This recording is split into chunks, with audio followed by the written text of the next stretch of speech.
Hello, returning friends and new guests. I want to start off with a bit of a disclaimer. This isn't a tutorial for people who have never played a game, though I may make something of that nature in the future. This video is more of a discussion of the evolution of games and the reasons I believe you should be playing them. If you are a veteran of gaming, you may think of this video as a preaching to the choir sort of rant. But as I discuss games more, and make it more a part of my career, I realize how many people haven't taken the time to try them, or flat out speak ill of games with outdated mindsets and outdated opinions. So whether you're new to games, or showing this to your significant other so they won't be on your ass so much about playing games, let's get this list started. Here's 5 reasons that I think you should be playing video games. Point number 1. Old games kind of soured the pot for a lot of us. If you don't play games, you likely have 2 opinions of them from the outside. They're either epic time wasters, distracting you from a full life, or you saw the arcade age come and go, but didn't realize that games had evolved way past that time. If you were a child of the 80s and maybe even the 90s, video games were arcade games meant for mashing buttons and eating quarters.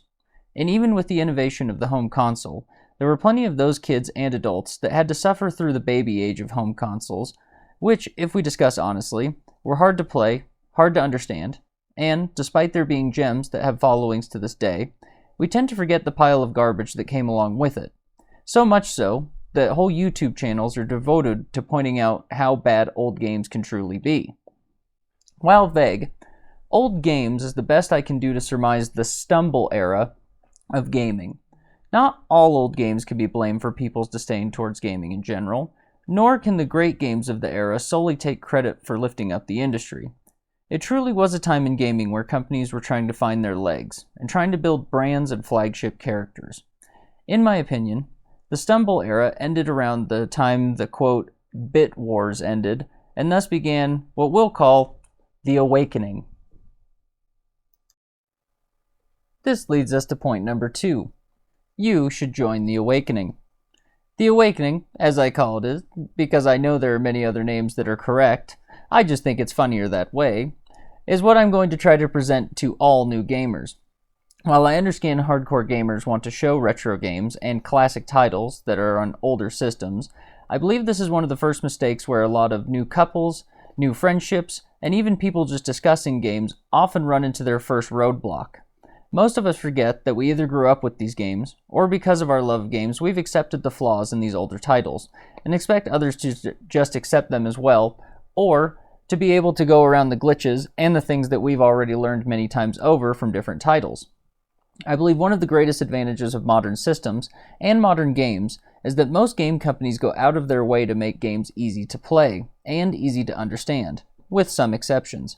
Most developers don't want you to struggle playing their games, and they want you to buy more. So I would actually advocate that you try to introduce newer games to the people in your life to see if they can pick them up easier. They may find that they're more enjoyable. They also may find that some of the titles they're enjoying now did have classic versions of themselves that they can go back to now and enjoy. Or maybe even the remastered edition they've played is very fun, but there are certain things that aren't in this version that were in the old version. This may be an inspiration to go back and try out what we like to refer to as retro games, but I often refer to as some of the worst games I've ever played in my life.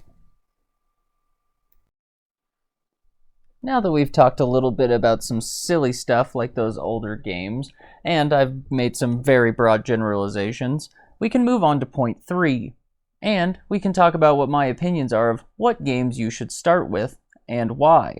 Now, we can really get into the meat of this thing. To put it simply, most people may not even heard of the term visual novel, especially if you're from an older generation who were raised reading books or watching poor movie adaptations of them. I would argue that some modern games rival even the best novels and films. And it's not just because they're in game format, but because I truly believe they couldn't have been told in any other way. In this particular example, I'll refer to Death Stranding, a masterwork in storytelling and a masterwork in world building. It's an immersive role that wasn't meant for your imagination to take turns where the story needs you to pay attention, though it does allow your imagination to fill the gaps on certain areas where it's meant to be left up to your interpretation. You walk for what feels like endless amounts of time to get this story to unravel. Out in front of you, and every time you get less answers, you feel weakened and you feel defeated. Every time you get sent back and you get farther and farther that you need to walk, you feel like you want to give up over and over and over. Not in a way that feels like you're sick of the game, but you can feel how hard it is for the main character to do what he's doing. And it makes it all more informed and satisfying when the villain says things like, "Isn't this what you wanted? A game over?" Because he's not challenging the game motif. He's not challenging your own mental state about the game. He's drawing out the thing that you've been thinking since the beginning, is that this is intensely hard to do, and it's arduous, and I don't know why I'm doing it. But that's exactly the mindset that the main character holds as well. You're going on a long journey with him, not knowing why he's doing what he's doing, or feeling why he's feeling. Like he's lost, but he feels the same way, being asked to do things for people that he didn't have any allegiance to in the beginning. And by the end of the game, you find that you're not only closer to all the people that you've met and come closer to, you've come much closer to the main character as well.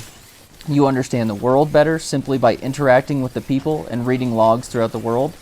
I used Death Stranding for this example, but there could be any number of games that you could use as an example for masterworks on storytelling and world building. Games like Elden Ring go out of their way to make an entire world, an entire history that you'll never even get to experience, but you will feel like you've experienced it because of the way the world is built, because of the interactions you had, and because of the different dialogues and different choices that you've made throughout the story. It truly is an example that books, movies, and video games all have their place in the storytelling world. It's not necessarily about who's receiving them, it's more about the platform that they're being sent from. Point number 4. Me don't like books. So let's say everything I just went through doesn't appeal to you even slightly, and your entire thought process during this video has been, I just wanted to see if there's any video games worth trying out. I wasn't looking to read an entire book. I wanted something a little bit better than Candy Crush. Let's talk about non-narrative games. At the beginning, I went out of my way to specify that games could be mindless, and that maybe it was an issue, but there are mindless games that can be fun, entertaining, and still give you some sense of worth. I could run through every video game category, but we would be here for a million hours, and lose focus on exactly what we were trying to pin down. So instead, I'll just give you a few examples so that you can understand what types of games have been created, and to see that it's not just about visual narratives, it's also about a fun, entertaining, and immersive experience for the people playing these games. One of the greatest types of games, and one of the most overlooked, are cozy games. Now let's just pretend that you're the kind of person who's really not into Call of Duty, first-person shooters, or anything to do with running around with 2 joysticks, one to aim your head and one to move your body at the same time. Games like Animal Crossing, Stardew Valley, and Slime Rancher, just to name a few, are calm, cute games that are meant to be relaxing and engaging. If you don't fancy the idea of running around and killing half of the humans on screen just for the sake of it, then games like this are a blessing. Getting to build your own little home, getting to make friends with the little virtual people, or animals, will make the gaming seem less like a competition for the highest score and more of a new virtual place to call home. Many simulation games, in fact, could also fall into the category of cozy games. Games like Farming Sim, Power Wash Simulator, Unpacking, or The Sims are simple sensory pleasures that aren't meant to drive home a huge story or take up all of your time. They are just a fun and nice distraction to please your mind and heart for a while. The last category that I'll mention, just for the sake of time, are music games, or rhythm games.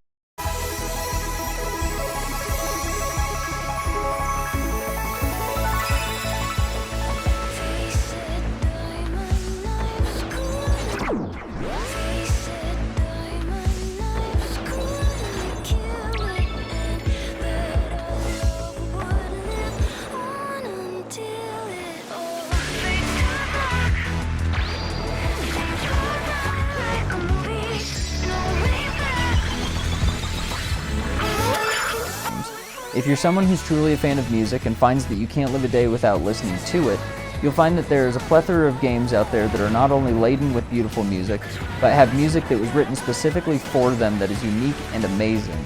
Or there are games that are solely based around rhythm, and the joy of music games like Sayonara Wild Hearts, Fury, Beat Saber are unexplainable on some levels.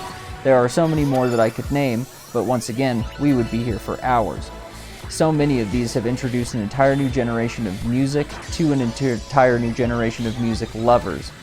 Some of my favorite artists, in fact, created their own video games, such as Aesop Rock's Freedom Finger, which has a score comprised of his own unique music, as well as other bands that he chose to make music for the game. If you found that you truly did enjoy some of those old arcade classics, and that you've worried that some of the modern games are a little too story-heavy, start with some music games, maybe try a cozy game to give your brain a fun intro into gaming for the first time. And last but not least will be point number 5. So, why should you play games, and why would this list convince you? Well, I could sit here and continue to point out games that are amazing, and all the different ways that you should try to find them, whether it be searching out unique scores, highly acclaimed writers, or award-winning developers. I think I can put this all together by simply saying, I feel like you're missing out.